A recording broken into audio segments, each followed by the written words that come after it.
This is GM Word of the Week, and I'm Fiddleback. Alchemy. If there's one thing that our research has taught us, that's a silly way to start. Despite the fact that we are very smart, there are lots of things our research has taught us. In fact, as a rule, we make sure to learn at least one new thing every episode, even if we're writing about a topic we know a lot about. So perhaps what we should say is this. Among the many things our research has taught us, one stands out as a good way to introduce this particular episode. A lot of what we call the fantasy genre has evolved pretty directly from Dungeons & Dragons. Now, to be fair, Dungeons & Dragons was an amalgamation of lots of different things, from medieval history to the various science fictions and fantasies of Jack Vance, Robert E. Howard, Poul Anderson, and so on.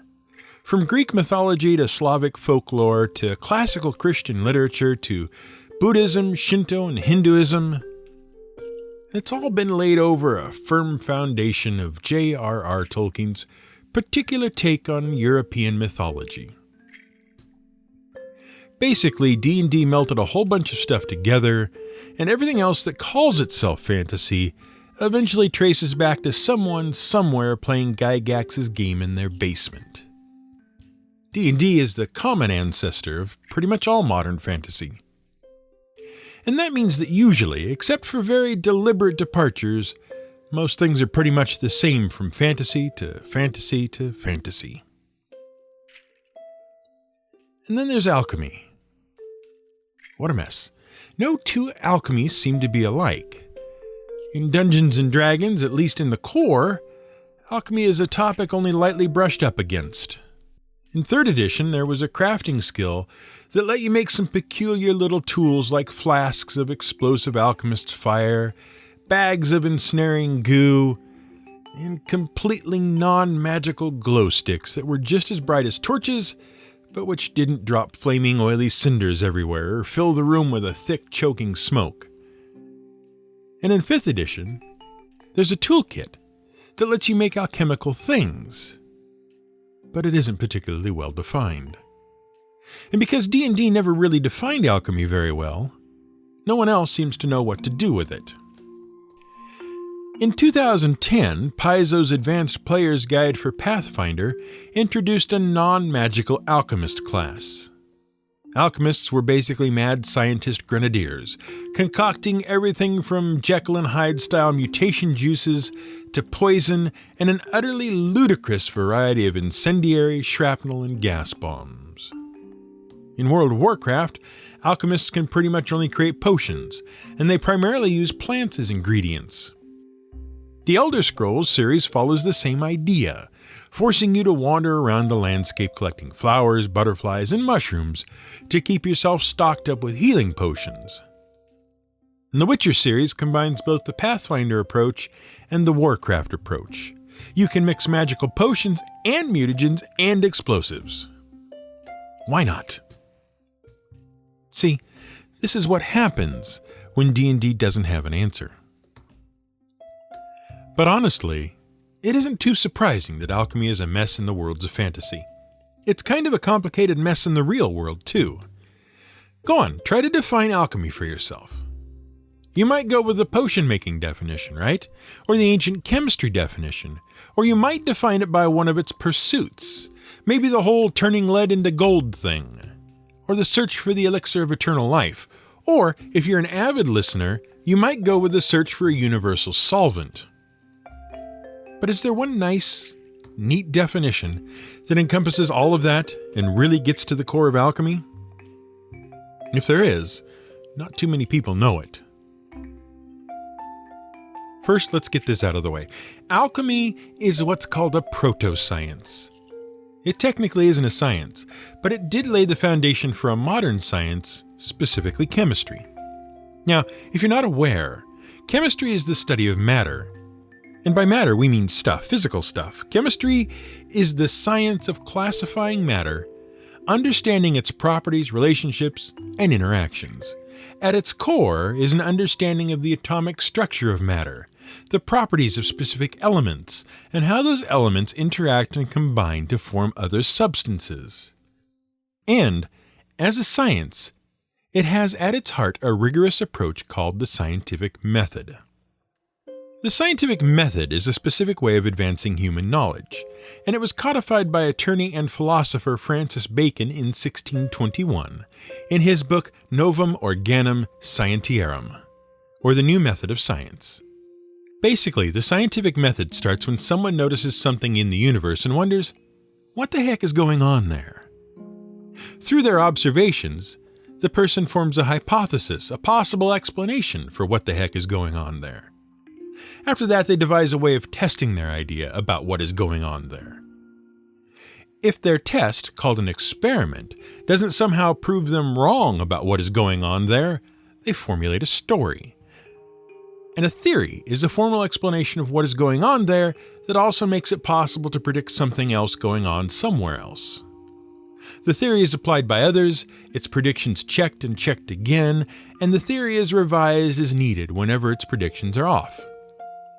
And it's discarded if something ever happens to prove it wrong. A true science is about the pursuit of understanding, and a modern science requires a rigorous methodology like the scientific method. Alchemy had neither of these. It lacked rigor because it was practiced by whole bunches of people across different cultures for more than 1,000 years, and because alchemy was focused on practical results. And so it ended up being a lot of trial and error. So what actually is alchemy? Alchemy is the pursuit, broadly speaking, of transmutation. It's the attempt to turn one kind of stuff into different kinds of stuff.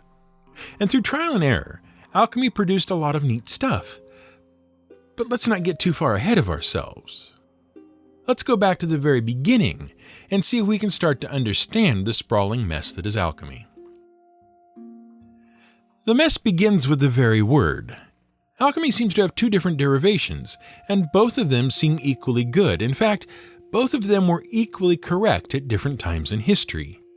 And it's just a coincidence that they sound the same. And the reason why one word can have two different but equally correct derivations has to do with the history of alchemy itself. See, the ancient Greeks had this word, kaimatos, and that meant to pour out liquids. And eventually that word came to be associated with mixing medicine and then alchemy. Meanwhile, in Arabic, there was this word chemia. And that word means land of black soil. And that was the Arabic name for Egypt because of the dark, fertile soil on the banks of the Nile River. Al just means the. And to understand why alchemy might be named after Egypt, we have to start talking about the history of alchemy itself. Interestingly, that history starts neither in Greece or in Egypt. It starts in Mesopotamia. Now, we've talked about the land between the rivers before. That's what Mesopotamia means. And it refers to a chunk of fertile land between the Tigris and the Euphrates rivers in what we now call Iraq.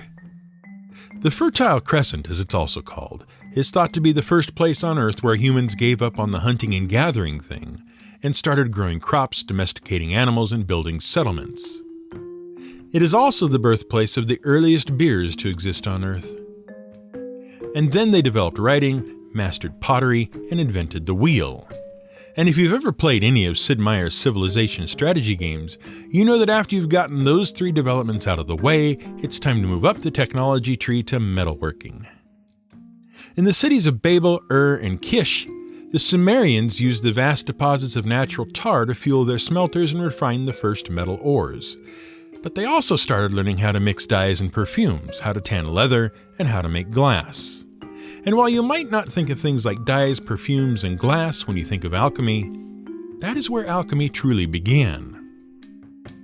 Eventually, these various arts found their way to Egypt, and what the Sumerians invented, the Egyptians refined and even perfected.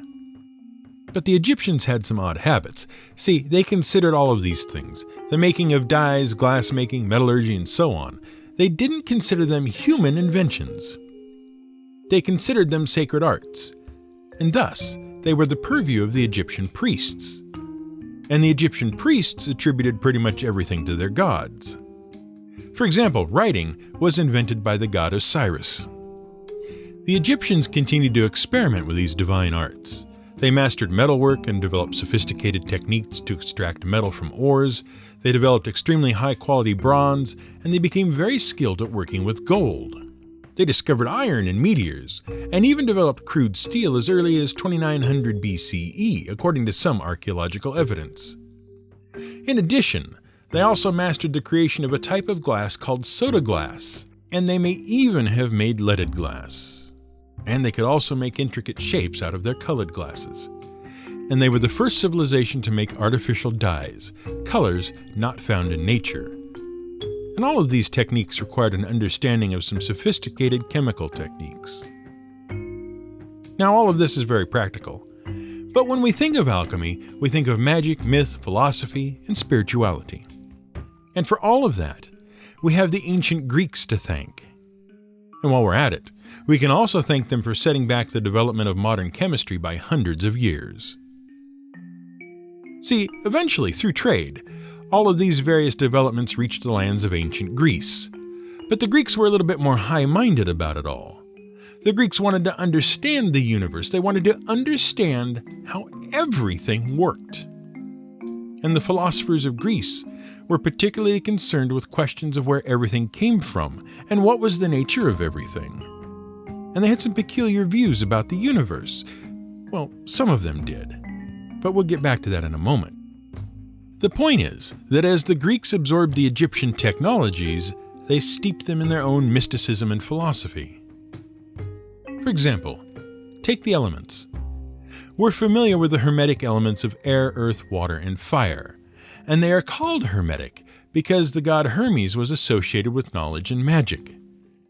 The Greeks believed that all earthly things were mixtures of these four elements.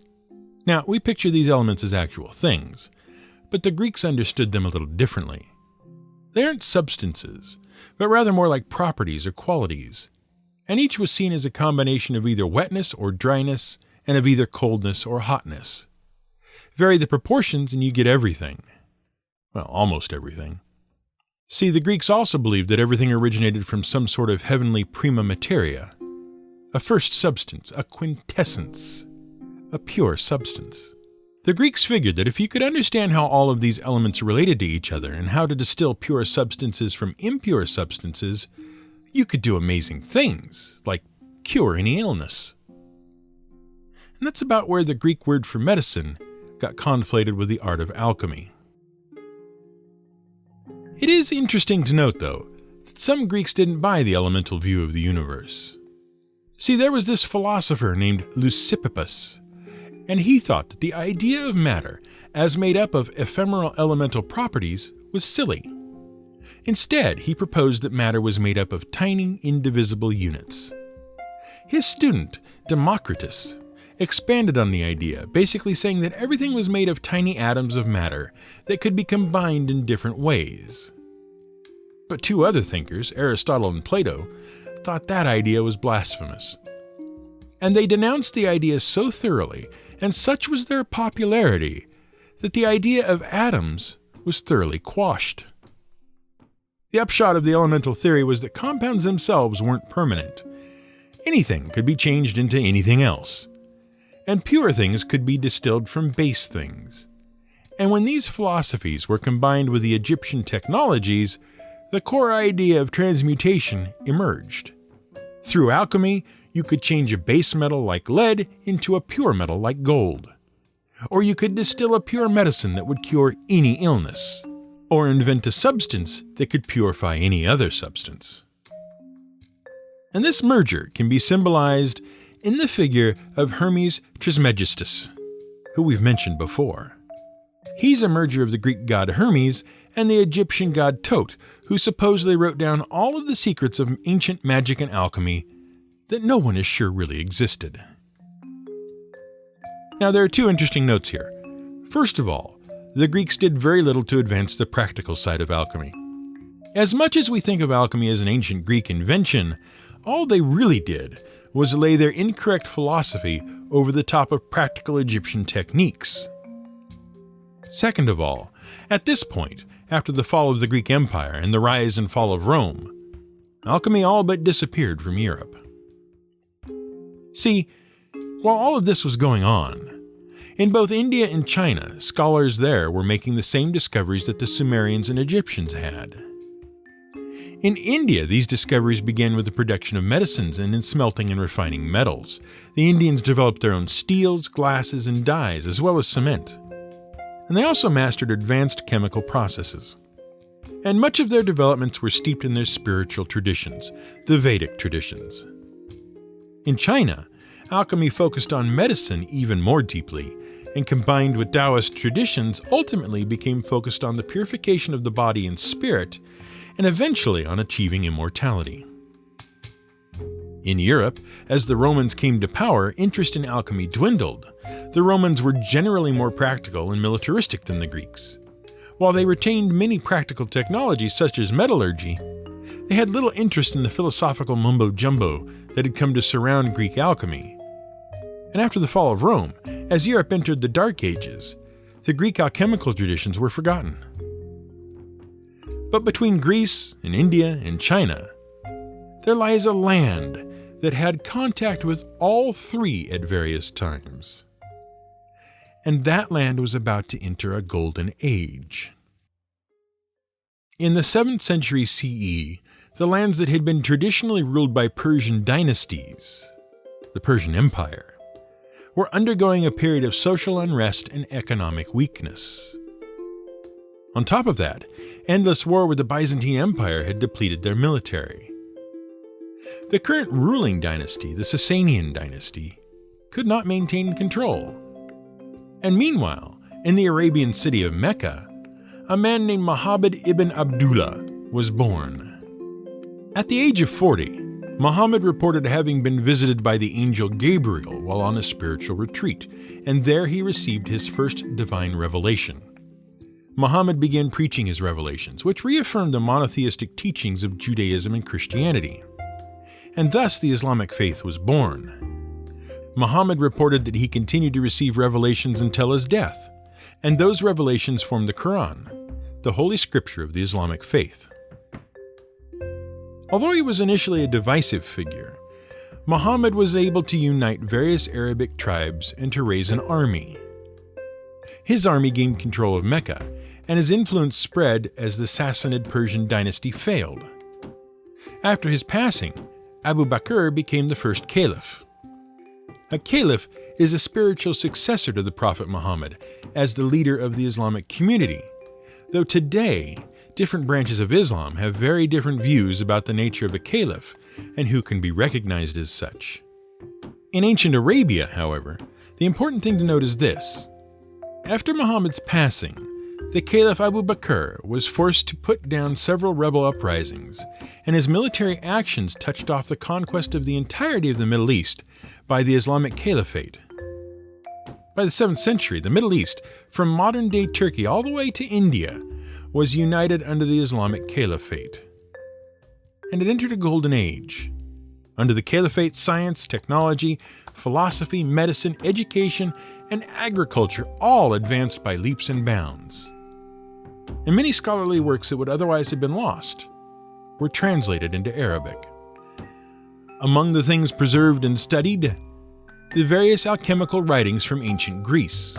The Greek philosophical foundation for alchemy was combined with Indian metallurgy and Chinese and Indian medicine. And because the original writings of the Greeks had originated in Egypt, this discipline became known as Alchemia, the teachings of the land of black soil. In essence, the Islamic Golden Age was a melting pot for alchemy.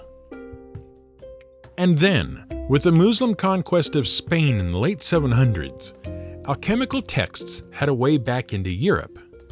By the 12th century, Spain was divided between Muslim and Christian rulers. And so there arose many opportunities for the interchange of ideas between the two cultures. And in 1144, a language scholar from England named Robert of Chester was working in Spain and translated a book by the most renowned Islamic alchemist, Abu Musa Jabir ibn Hayyan, which basically spelled out all of the principles of Islamic alchemy. And thus alchemy was reintroduced to Europe.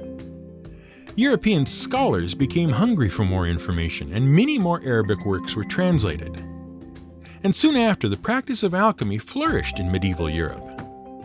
Alchemists adopted the old Greek ideas, the ideas of transmutation and of four elements, and they adopted another old view, the macrocosm-microcosm view, which is often summarized by the phrase, as above, so below.